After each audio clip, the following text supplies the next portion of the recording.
Hello ladies and gentlemen, I am SidAlpha, and we're here to do something that we've done far too little of in recent days, and that is take a moment to celebrate excellence in gaming. And by that, of course, I mean not only an excellent game, but an excellent developer. This Diamond Dev series, that to date has been far too few in number, focuses on developers that exhibit actions and behavior in regards to their games and, more importantly, their customers, that shows a passion and a talent for gaming and a willingness to share that love of video games with their customers.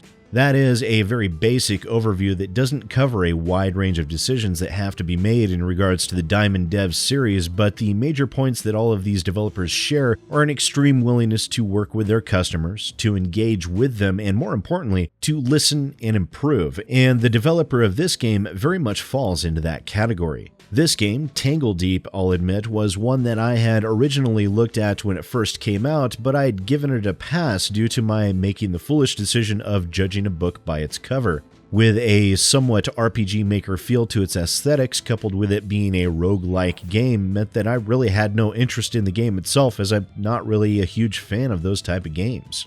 However, after buying it in order to get some playtime after it was recommended to me as a potential entry into the Diamond Dev series by a viewer, thank you John, I found myself pleasantly surprised. The game, while far from perfect, is really very good, with a wide array of character types, inventory and loot items, as well as a well thought out customizable progression design. The game was far more robust than I would have assumed, and while I was originally planning on focusing this video on the developers themselves, I feel the urge to don my critic's hat here to tell you a little bit about the game itself. While this will not by any means be a full review or critique of the game, it should at least give you a basic idea. As I said, the game is a roguelike that focuses on your self-named hero. In the world within Tangledeep, the people live in underground forests, and its driving factor here within the story is what is defined as the touch, which is described as some sort of mystical quality that imbues a sense of adventure with those born with the touch and drives them to explore ever upward towards the long-forgotten surface world.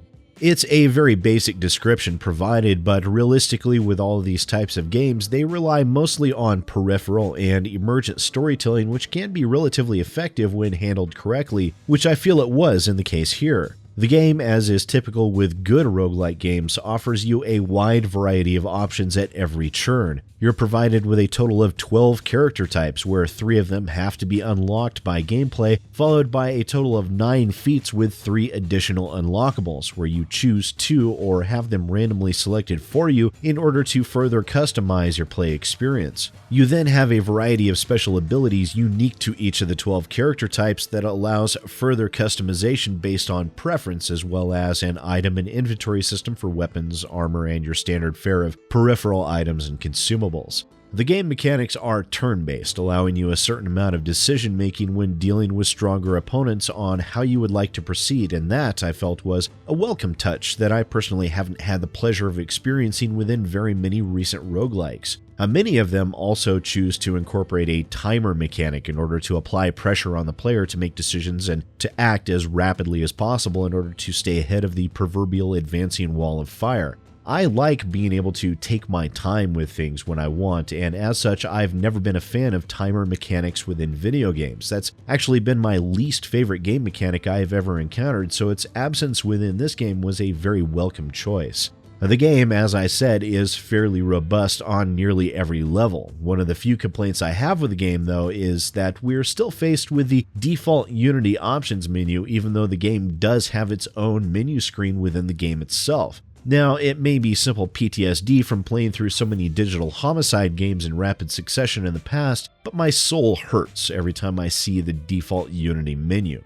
The game does have a wide range of opponent creatures, each with their own basic and special attacks, some melee, some ranged, and some with area of effect attacks, and others with abilities that prevent you from attacking for a time or prevent you from moving. Again, in this aspect, like every other aspect within the game, the enemy creatures are as varied as everything else about the game. Given all of the customization capabilities, unlockables, and different methods of tackling each level, this game offers a great amount of replayability without getting stale, which is actually a difficult thing to do with someone like me playing a roguelike game. As I said previously, normally I'm not a fan of roguelikes in general. Between everything in my life, there aren't enough hours in the day as it is, and roguelikes have always felt like they do little to nothing by way of respecting the player's time and offering meaningful advancement. Factor in permadeath, and it feels like these sort of games respect your time even less. Now, I know that it is that randomness and the strive to go further than you did during your last run that is one of the larger draws for these types of games, but it's an aspect of gaming that I could never really get into. But perhaps that was more due to a lack of it being done well in other games that had given me that impression. With Tangledeep, I do find myself wanting to go back and play it even more, which has happened for me with fewer roguelikes than I can count on one hand. So as you might guess, the game is extremely solid and one that I do not regret spending money for in the slightest. However, at a $15 price tag, some people may not feel this game is good value for the money, but that is a very subjective decision that everyone will have to make for themselves. I myself would feel more comfortable with a $10 price point as opposed to the $15 currently being asked.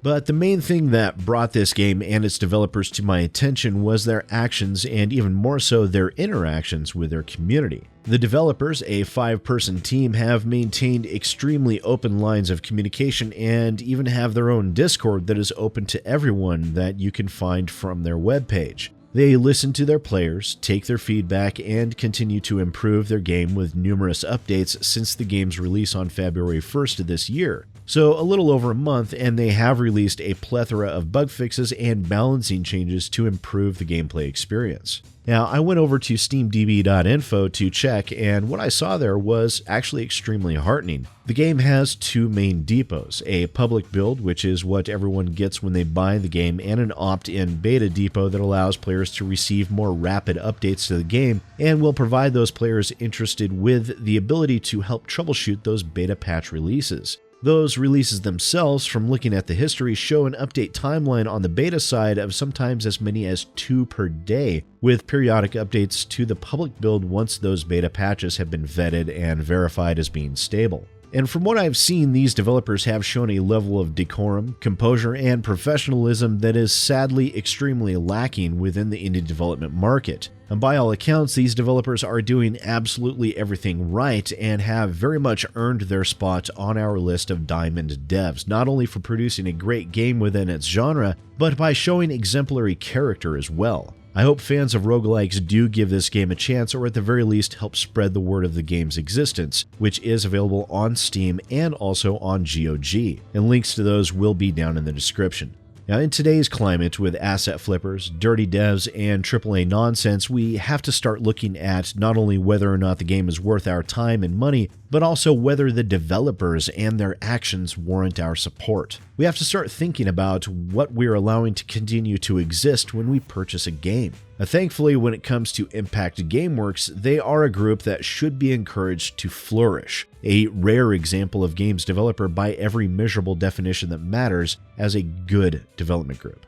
But as always, please do let me know what you think down in the comments below. Special thanks to our Patreon supporters, especially the 20 and Up Club, who are listed in the description of every video. Once again, ladies and gentlemen, I am SidAlpha, and I'll see you next time.